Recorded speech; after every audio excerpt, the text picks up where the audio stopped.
We're here for the premiere of your film, Two Night Stand, and this is also your feature film directorial debut, It is I indeed. believe. Yeah. How does that feel to be here? Are you more nervous, excited? What are No, your I'm feelings? thrilled. I was incredibly lucky to have an awesome script to work with and such a rad cast that it's been a pleasure from day one, and I'm so psyched to get the movie out there and finally have a chance for people to see it. You, film direction is in your blood through your father, It Academy is Award indeed. winner for The Graduate. When you approached him about directing your first feature film, what recommendation did he have for you or advice for you before going into production? Oh man, that's an interesting question. I wouldn't say that there's necessarily one specific thing with regard to this film.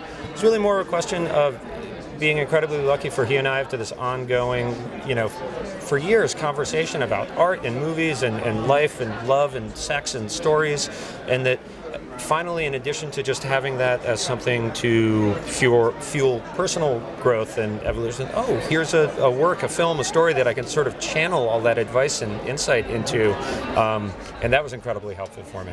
What was your reaction when you first read the script and saw the potential for it, that this was the right project for you to take on? Well, the first thing I thought was like, man, this is just such a great, captivating premise. The idea that we all know what it's like to have this incredibly awkward morning after, and what if you couldn't escape for the next 40 hours and you had to actually deal with each other as human beings and get to know each other, way closer than you ever intended to, and then. So it's really strong I was thrilled about the story from a premise perspective, but then, you look a little deeper, it's like, wow, Mark Hammer did an amazing job of writing in a lot of really honest, authentic conversation about love and sex and dating that feels very current and very contemporary. And then, it goes a little deeper than that. There's these amazing sort of generational themes about this transition to a whole new style of courtship, and how do we all feel about that, and how comfortable are we? So I was like, man, there's a lot here. I hope I get to do it.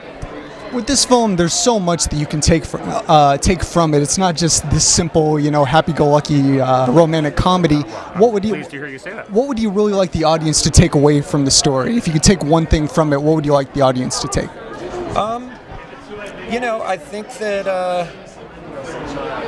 that's a great question. I think that maybe I'd like people to think that love or satisfaction or happiness or fulfillment, because it doesn't necessarily have to be just one of those things, can come from really surprising places, and that it's incredibly hard to know in the moment whether something that's happened to you is a good thing or a bad thing, and so you just really need a little perspective on that to be like, oh, that actually turned out to be a wonderfully life-changing moment, and I would have never expected that. I'll just do one last question. Upcoming projects for you. Your mother's also a novelist. Any upcoming writing projects or potential writing projects for you?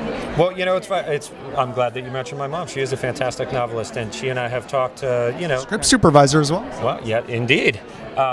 It would be thrilling if one day we wound up working on something together. We'll see if that happens. At the moment, I'm kind of re-immersed in music video land, which is my background, and it's really interesting after having spent 2 years making this movie to dive back into a format where, I get a song and 3 weeks later it's on the air. That's a nice little palate cleanser. Thank you so much for the time, Yeah. sir. Congratulations on the film, and enjoy the premiere. Thanks so much. Thanks, Max. Really appreciate it.